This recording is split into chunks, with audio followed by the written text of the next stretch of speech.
इस देश की सबसे मजबूत खाप पंचायत कुंडू खाप के इस सर्वजातीय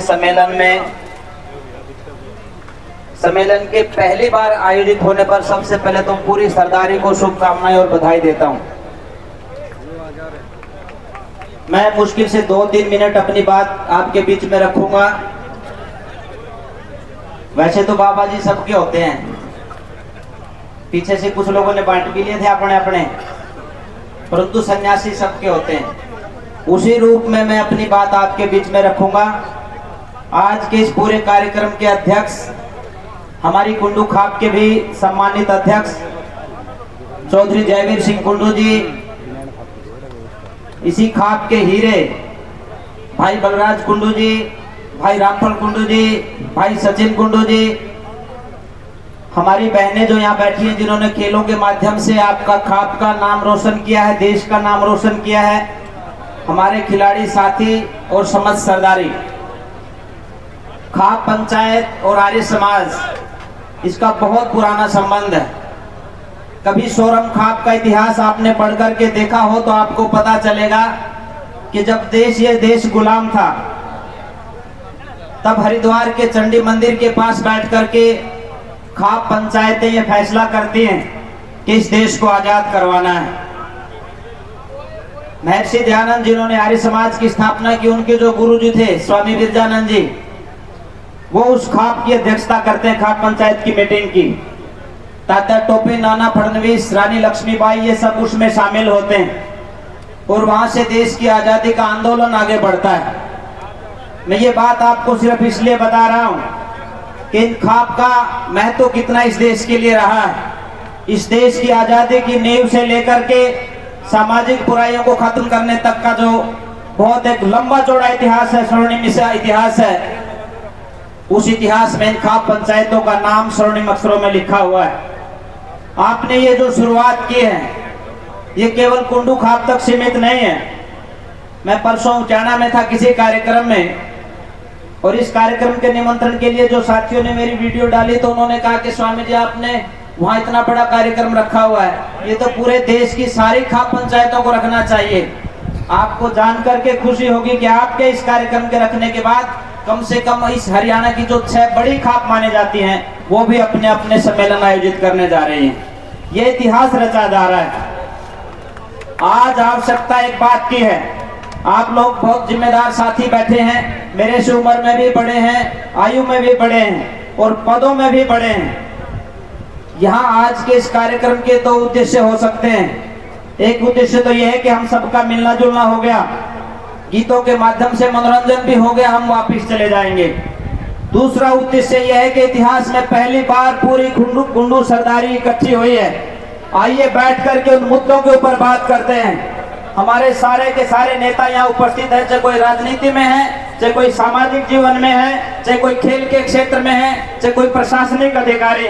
आइए बैठ करके चिंतन करते हैं। और आज के ये कुंडू गोत्र का जो एक तरह से महाकुंभ हुआ है, यहाँ से यह घोषणा होनी चाहिए कि समाज में जो वर्तमान मुद्दे चल रहे हैं उनके ऊपर आपकी क्या राय है, उसके बारे में कुंडू सरदारी क्या सोचती है। और सबसे पहले मैं उसी बात को दोहरा रहा हूँ जो मेरे से पूर्व कुछ साथियों ने रखी कि आपके नौजवानों को दिग्भ्रमित किया जा रहा है, उनके ऊपर डाका डाला जा रहा है, उनको नशे की तरफ धकेला जा रहा है। यहाँ से ये प्रयास होना चाहिए कि कुंडू सरदारी ये फैसला करते हैं कि हमारे नौजवानों को नशे से बचाने के लिए पहल की जाएगी।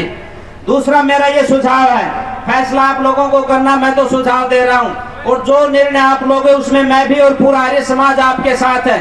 माननीय प्रधान चौधरी जयवीर सिंह कुंडू जी अभी 4 दिन पहले पूज्य स्वामी आर्यवेश जी जो पूरी दुनिया की आर्य समाज है उनके अध्यक्ष हैं, उनसे जब वो बैठ करके बात कर रहे थे तो स्वामी जी ने एक ही बात कही थी कि जो फैसला आप यहाँ आज इस मंच से लोगे, आर्य समाज डट करके उस फैसले पर आपके साथ खड़ा होगा। समाज में आंदोलन करना पड़ेगा तो भी, जागरूकता फैलानी पड़ेगी तो भी आपके साथ है।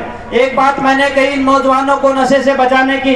दूसरी बात, आज समाज में जो बहुत ज्यादा तेजी के साथ चल रही है, हमारे नौजवान बच्चे शादी करने के बाद 1-2 साल के बाद तलाक की समस्या आती है। जब तक उनकी काउंसलिंग नहीं होगी, उनके साथ बैठ करके विचार विमर्श नहीं होगा और उनके समझौते आपकी टेबल के ऊपर नहीं होंगे तो वो परिवार बर्बाद हो जाएंगे। उनको बचाने की आवश्यकता है। अगली बात मैं कहना चाहता हूं, सरकार एक बहुत खतरनाक कानून लेकर के आई है जिसको लिव इन रिलेशनशिप कहते हैं, कि बिना शादी के भी कोई संबंध बना करके रख सकता है। इसके खिलाफ भी आपको काम करने की आवश्यकता है। सरकार कानून क्या बनाएगी वो जानती है, लेकिन हम लोगों को जागरूक करें कि ये सैद्धांतिक रूप से अच्छा नहीं है, ये नैतिक रूप से अच्छा नहीं है कि शादी किसी के साथ हो और संबंध किसी के साथ हो और कानून उसको इजाजत दे। खाप पंचायतों के मन से मैं मानता हूं कि इसका विरोध होना चाहिए और ये संस्कार जिसको विवाह संस्कार कहते हैं, ये एक तरह से पूरी सरदारी का, पूरी संवैधानिक तरीके से एक इजाजत दी जाती है कि आप इस सृष्टि को आगे बढ़ाने के लिए आज के बाद एलिजिबल हो गए हो, योग्य हो गए हो। तो ये परंपरा ना टूटे, इसलिए लिव इन रिलेशनशिप का भी विरोध होना चाहिए। समगोत्र और एक गांव में जो शादियां हो रही हैं, जो कि कानूनी रूप से भी गलत हैं, वैज्ञानिक रूप से भी गलत हैं, शारीरिक और मेडिकल रूप से भी गलत हैं, मैं चाहता हूं कि हमारे नौजवान बच्चों को प्रेरित किया जाए कि वो इस प्रकार की समस्याओं से बचें। ये ऐसे मुद्दे हैं जिनके ऊपर बात करके आप लोग फैसला लेकर के चलेंगे तो निश्चित रूप से खाप पंचायतों की जो परंपरा है उसके बारे में लोगों का सकारात्मक दृष्टिकोण होगा। आज कुछ लोग लगे हुए हैं आजकल जो खाप पंचायतों को एक तरह से बदनाम करने का प्रयास करते हैं, कुछ ना कुछ उनके ऊपर आरोप लगाते रहते हैं, उनको ये भी कह देते हैं कि ये तुगलकी फरमान जारी कर रहे हैं। पर मैं आपसे निवेदन करना चाहता हूं, जितनी लंबी चौड़ी आपकी परंपरा है, और आदरणीय चौधरी जयवीर सिंह कुंडू जी का मैं बहुत बहुत बधाई और शुभकामनाएं देता हूं कि आपने जो ये इनिशिएटिव लिया है, आपने ये जो एक प्रयास किया है, इसको देख करके न सिर्फ हरियाणा में बल्कि पूरे देश में एक मुहिम चलेगी और दोबारा से एक सामाजिक ताने बाने को जोड़ने के लिए, इस समाज को अच्छा बनाने के लिए हमारी खाप पंचायतें दोबारा से अपनी भूमिका निभाएंगी और एक सुंदर समाज का निर्माण होगा। एक ऐसे समाज का निर्माण होगा जिसकी कल्पना ऋषि महर्षियों ने की थी, हमारे पूर्वजों और बुजुर्गों ने की थी।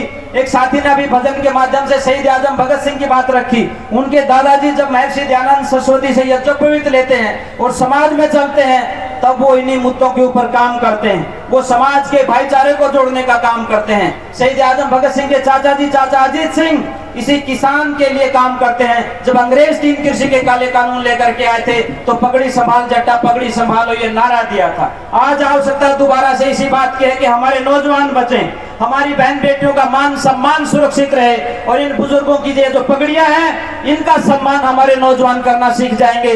जिस दिन ये करना सीख जाएंगे उस दिन हमारे ये कार्यक्रम आयोजित करना सफल हो जाएगा।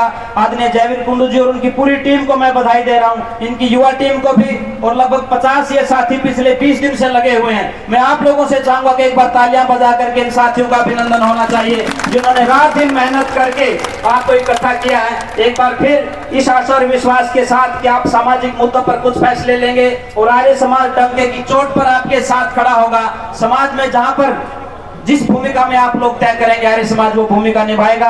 आपने मुझे सुना और मुझे बोलने का समय दिया, मैं पूरी सरदारी का बहुत बहुत धन्यवाद करता हूं। धन्यवाद।